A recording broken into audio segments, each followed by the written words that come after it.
And thousands were shaken out on the banks of the Jordan. And the same things that were going on then are going on right now. They had the same drums and the same music and the same ecumenicalism going on. Same thing. But my brothers and sisters, after this final crisis, something happens as they're approaching this. What are some of the last things that starts taking place? The leaders among them begin to die off before they get into the promised land. Am I right or wrong? What happened to Miriam? Die. What happened to Aaron? Die. What happened to Moses? Die. It's amazing that God allowed even his messenger to be named what? Moses Mason. Now, this is an indication of something. Once they died, the death of these faithful leaders left, then it was that it was time for them to go into the what? Promised land. Now, look at what the Bible says in Joshua chapter 1. All of this happened for an example. Look at verse 1. Joshua 1, verse 1. We're talking about Moses, my servant, is what? Dead. What does it mean? Joshua chapter 1, beginning in verse 1. Let's read that together. The Bible says, now after, not before, but after the death of Moses, the servant of the Lord, it came to pass that the Lord spake unto Joshua, the son of Nun, Moses' minister, saying, now notice what he said after he died. Verse 2. It says, Moses, my servant, is what? Dead. He said, Joshua, you better understand what this means. My brothers and sisters, the death of Moses meant something to Joshua. It says, Moses, my servant, is dead. Now, what's the very next words? What does now suggest? Talk to me. What does now suggest? That there was a time for this to take place. It says, now do what? Now do what? Therefore arise, go over this Jordan, thou and all this people, unto the land which I do give to them, even unto the children of Israel. Every place that the sole of your foot shall tread upon, that I have given to you, as I said unto Moses, from this wilderness and this, what's the next word? Lebanon, even unto the great river, the river Euphrates, all the land of the Hittites. He gave them some land. Verse 5. There shall not any man be able to what? Stand before thee all the days of thy life. As I was with Moses, so I will be where? With thee. I will not fail thee, nor do what? Nor what? Now I want to ask you a question. Once the death of these great leaders passed off the scene, now it was time for them to go into the promised land. Are you following me, brothers and sisters? Well, this is tight.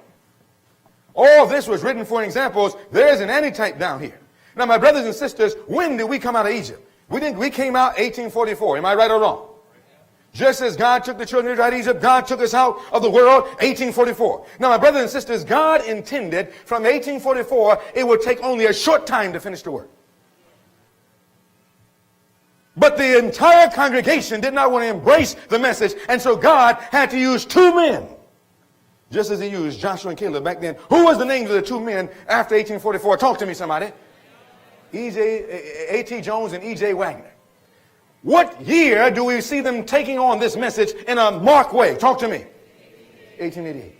And do you know that Jesus wanted to come around this time? In one generation. One generation. But we rejected as a congregation the message, and as a result, we have to wander a long period in the wilderness until we are brought back to the exact same. Now, in 2018, we're right back at the same place. But guess what? In the type, was there a second probation? In the type, was there a second lengthening of time? Yes or no? In the type, once they came back to the same place, there was no more lengthening of time. The limit was reached, and God's people had to pass over. Those that were ready went in. Those that were not ready, cut off. My brothers and sisters, in 2018, you know where we are right now? We're watching the death of the Lord's messenger. I'm going to tell you something. Do you know that this is the signal of God to advance? Look what it says. Soon there's to be trouble. Where? All over the world. It becomes everyone to seek, what's that next word? I'm going to tell you something. The greatest thing that we can do now is get to know Jesus for ourselves. We need what we have termed a CIP. A what? What is a CIP? A close, intimate, personal relationship with God. We're going to show you that a little bit more before we close. We'll come back to that point. My brothers and sisters, this must be our experience before we can finish the work. It says, it becomes everyone to do what? Let's read that together. To do what? Seek to know God. We have no time to delay. And I'm telling you in 2018, we have no time to delay. All the pieces are getting ready to be put on this puzzle. And inspiration says, it says, God is waiting for men and women to awake to their what? Responsibilities. He is waiting for them to link themselves with him. Let them mark, what's that next three words? The signal of what? You know, listen to me. Do you know that God's church is not a group of mobs? You know, a misguided, misfit mob. They just run all over the place anytime they want to run. You know, the songwriter was right when he said, like a mighty army moves the church of God. God's church is an army.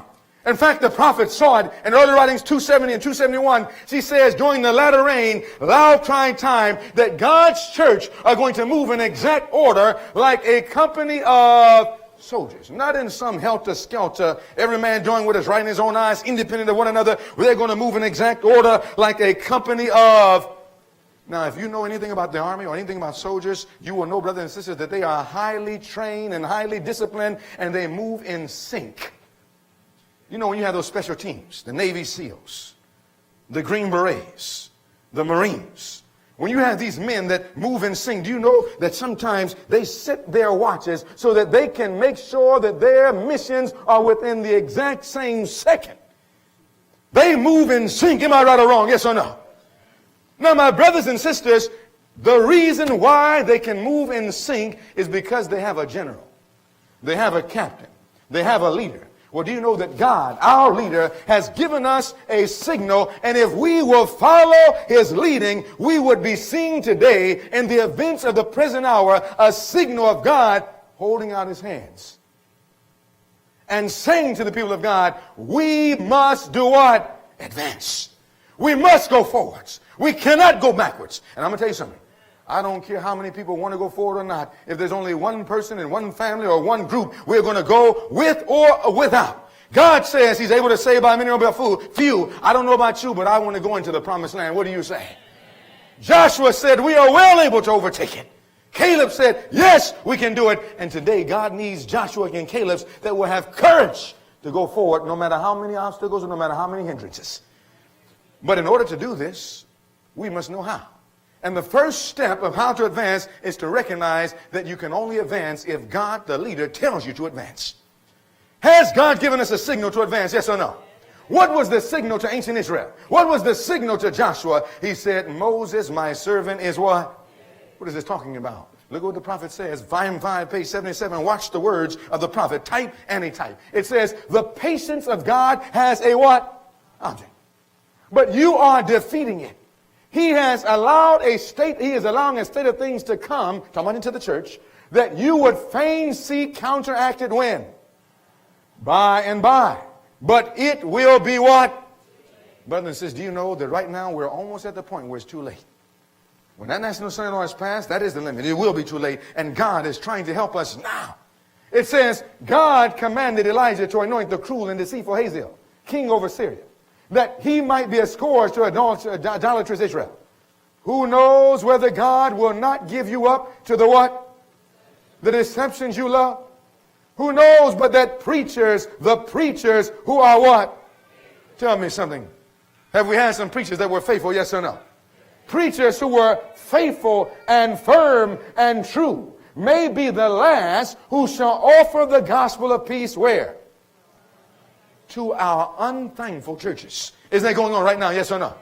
It says, it may be that the destroyers are already training under the hand of Satan, and only, what are they waiting for?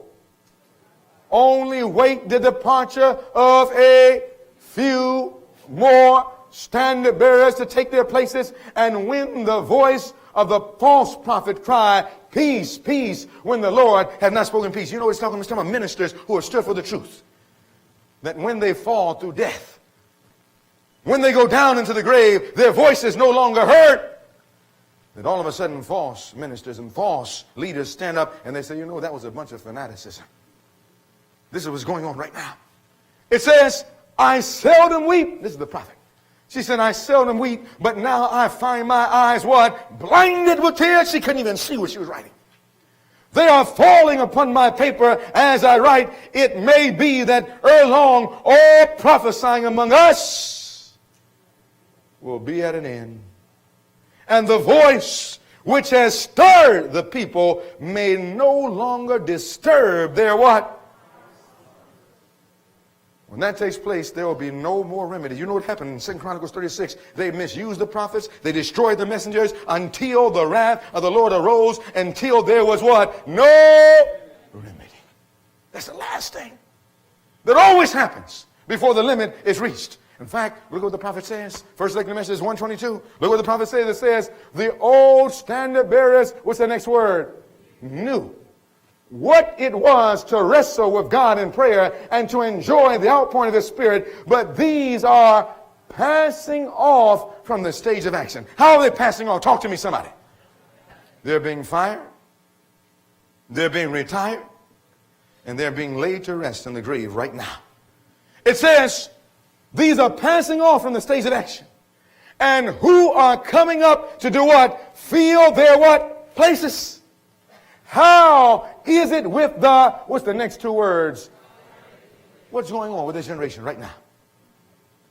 It says, how is it with this rising generation? Are they converted to God?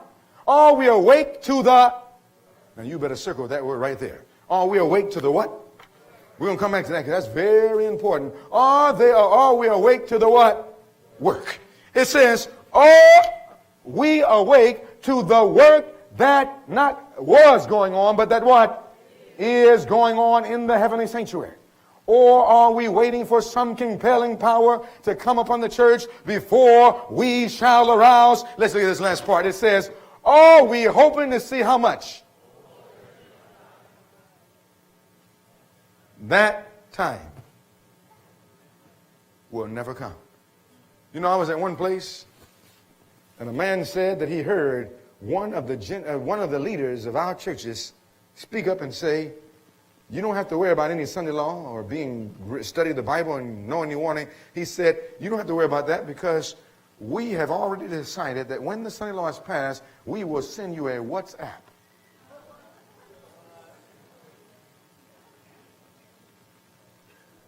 Now, I was waiting for a laugh, but they weren't laughing. They were serious. WhatsApp! We've lost our minds. We're waiting for a horn. All right, all the church, get out of the city. Change your diet, change your dress, change your life, get your house in order, family, stop playing. That time will never come. Do you know that we're told over less than 1% of the Seventh-Adventist church is going to go through this? You know that in this group here, millions left out. 2 of the living made it in less than 1%. And all of this was written for our ensamples, upon whom the ends of the world is come. The devil does not want us to advance, because if somebody makes it into the promised land, his head will be crushed. But I don't know about you. I made up in my mind, I'm going to take the torch and we shall advance. Someone says, well, it's snowing outside. I say, I don't care. Advance. Someone said, I don't have any money. I don't care. Advance. Someone says, well, I don't have enough manpower. I don't care. Advance. But the question should be, how? Do you want to know how? That's the purpose of our study this week. Not just to tell you that you have to advance. First thing you know, that God told us to advance. Now that you know that you must advance, there's no question. You know that I know if you're a soldier or not. If I say to you, as a captain, and I say to you, go forward, and you say to me, but I don't know if I have enough shoes to go forward, I know you're not a soldier. I say to you, go forward, and you tell me, well, don't you know, there's 20 men over there, and there's only one of us, I know you're not a soldier. You need to get out of the army today. Do you know that a soldier does not even think of what the results are? The soldier obeys the command. You know, in some of the wars, just before they go in, they go down to fight, the general, the captain, lieutenant grabs his platoon. He says, men, we're getting ready to fly you into no man's land. You're getting ready to parachute as a paratrooper out and behind enemy lines. He says, Most of you won't make it back today, boys. Most of you won't make it back. You know what those soldiers do?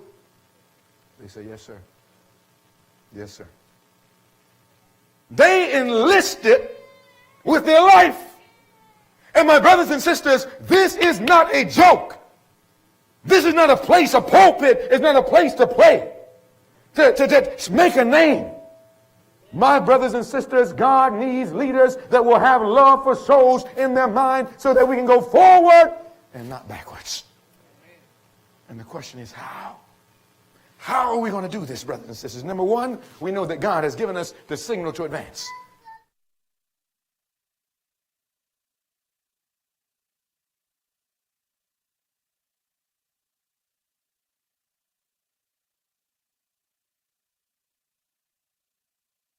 Let me go over here and see if I make sure that you're over here.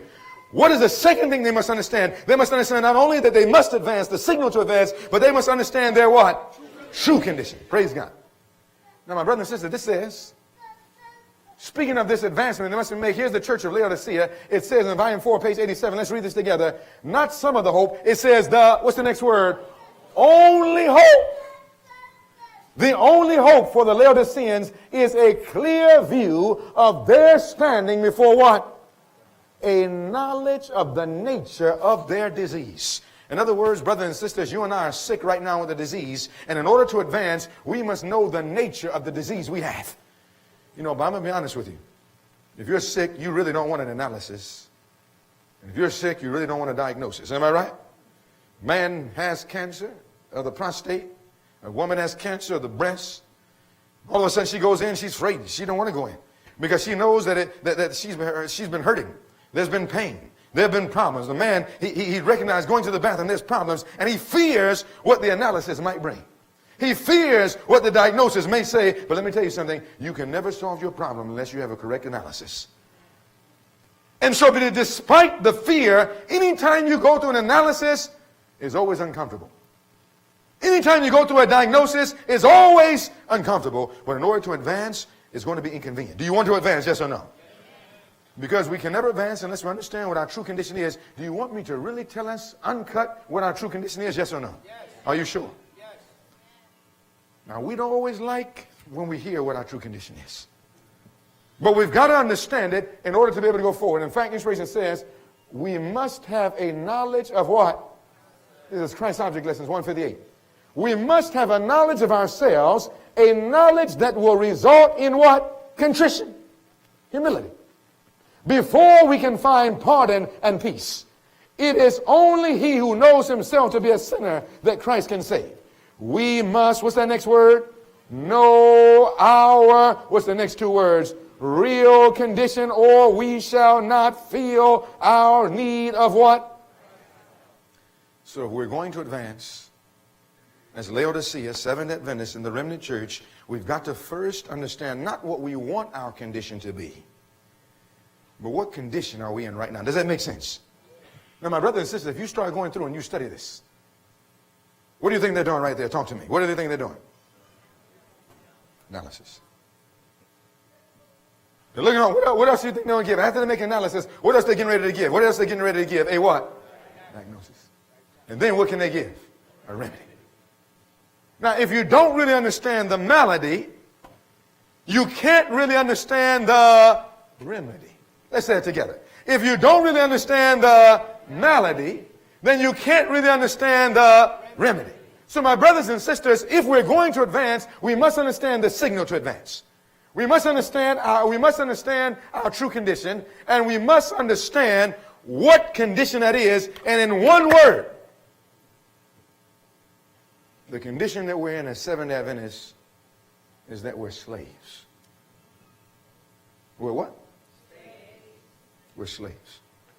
Someone says, no, you can't be talking about, I'm no slave. You're a slave. Now, my brothers and sisters, listen to me. Someone says, how can I be a slave? Don't you know? I went to college. I went to a university. I got a degree. I got a PhD. Well, let me tell you something. You may have a PhD, but you're still a slave. And PhD doesn't mean what you think it means when you're a slave. When you're a slave, it doesn't mean Dr. D of philosophy, PH. That's not what it means when you're a slave. When you're a slave, PhD meant what my teacher told me, permanent head damage. And the only time that it means something is if you're no longer a slave. Someone says, well, no, I'm not a slave. Don't you know I have a car? I have a house. I have a job. Slaves had carriages. Slaves had houses. Slaves had jobs, but all of it belonged not to them. You know what it belonged to? Their slave master. So no, I'm not a slave. Well, if you're not a slave, you tell me, why did you have to beg your slave master before you came to these meetings? Why did you have to beg for some time off and be afraid that you might lose your position as a slave? If you're not a slave, you tell me, why do you have to send your child to a school system and an educational system that doesn't believe the Bible and the spirit of prophecy and the principles of God and the truths of the three in the man? If you're not a slave, you tell me, if you're not a slave, why is it that you don't have anything of your own? Why is it, if you're not a slave, that every time you need something, whether it be clothes, whether it be food, whether it be shelter, why do you have to go to Babylon and to the world to get everything you need? I tell you, you're nothing but a slave. Now, you don't like me saying that, do you? But I've got to tell you, listen, why must I tell us this? Because if we are a slave, you just can't advance as a slave. Do you know there's no advancement that a slave can make that goes to himself? Every advancement that a slave makes goes to his master. You say, what do I mean? You say, well, I'm a slave. I was a slave and I had some okra. I planted a lot of okra. I planted a lot of cotton. I'm going to tell you. He says, yes, boss, work as hard as you can from sun up into sundown, and you work hard because you think you got a good job. At the end of the day, what does your increase? Where does your increase go? Who takes the increase? Talk to me. Your master. Your master.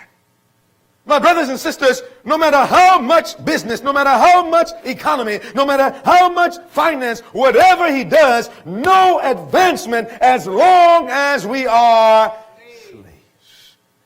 And so if you want to talk about advancement, don't even talk about advancement in the church. Someone says, I'm making some financial advancements. I have a business now. I'm doing this now. No, you're nothing but a slave. And before you can make an advancement, what you and I need to understand is how to advance. And you don't advance as a slave. The first advancement is to become free. You understand what I'm telling you? And so before you can start advancing, we must come free. I mean, think of the utter foolishness. Just about a month ago, there was a great holiday in America that was celebrated. What was the great holiday in America that was celebrated? Talk to me, somebody. The 4th of July. Fireworks, French fries, hot dogs, movies, Netflix, red box, blue box, whatever. Is that what it was about? What was the 4th? Tell me, what's the 4th of July about? Talk to me. Now, I'm just going to talk to you. Is it all right if I just talk to you practically? Is that all right tonight? What is the 4th of July about? Talk to me, brothers and sisters. Independence. Liberty. Freedom. Old Patrick Henry said, liberty or death. You remember that? What was going on? 13 colonies tired of no taxation without representation. 13 colonies tired of colonization, oppression, tired of slavery, tired of being controlled by the British Army. They knew that they were nothing but slaves. And even though they were separate from their slave master, they were still colonized. They were still controlled. And they knew that everything they made as a colonist, everything they made would have to be taken over to Great Britain. And they say, we can't advance like this. I'm talking about America is getting great again. They say, we can't advance like this unless we become what? Free. They said they were willing to die in order to be free. George Washington, old George, Saratoga, New York. He said, freedom, liberty, or death. Now, brothers and sisters, I want to ask you a question. How many have ever heard of a man by the name of Thomas Jefferson? You ever heard of a man by the name of Thomas Jefferson? Who was Thomas Jefferson? Thomas Jefferson, no, there was another man who was a slave. You know what I'm talking about? Now, my brothers and sisters, there was a man, I said Thomas Jefferson. You were right, I'm wrong. Frederick Douglass, excuse me. You know what Frederick Douglass was? He was an abolitionist. Who said that? Yes, sister. You got to know history. I'm going to tell you something before it's over with. You can never come out of slavery without history. Now, my brothers and sisters, he was an abolitionist. And he was a good abolitionist because he was once a slave and he became free. And he was an abolitionist. In fact, do you know that Adventists used to be abolitionists? What is an abolitionist? Someone who wants to abolish slavery. Do you know that Joseph Bates was an abolitionist? James White was an abolitionist. Ellen Sister White was an abolitionist. Do you know, brothers and sisters, that God wants, you know, the greatest abolitionist was Jesus Christ. He said, I came to set the captives what? Free. That was his mission.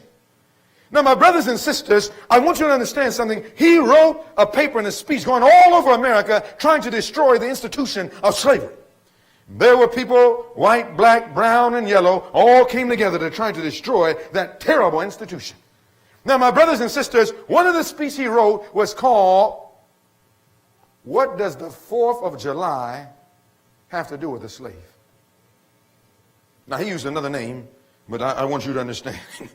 He said, what does the 4th of July have to do with a slave? Let me say it together. Let's say it together. What does the 4th of July, now, in other words, what good would a slave be in 1840, in 1850, to start shooting fireworks saying, praise God, we're free. Was he free? No, he wasn't free. The colonies were free. But the slave was still a slave. Now, do you know, brothers and sisters, I'm not talking about simply the enslavement of a race. I'm talking about the enslavement of a religion. Do you know that Seventh-day Adventist denomination, that our entire religion has been enslaved, and the only way to destroy this man is to put him into slavery, and today we're slaves, and the only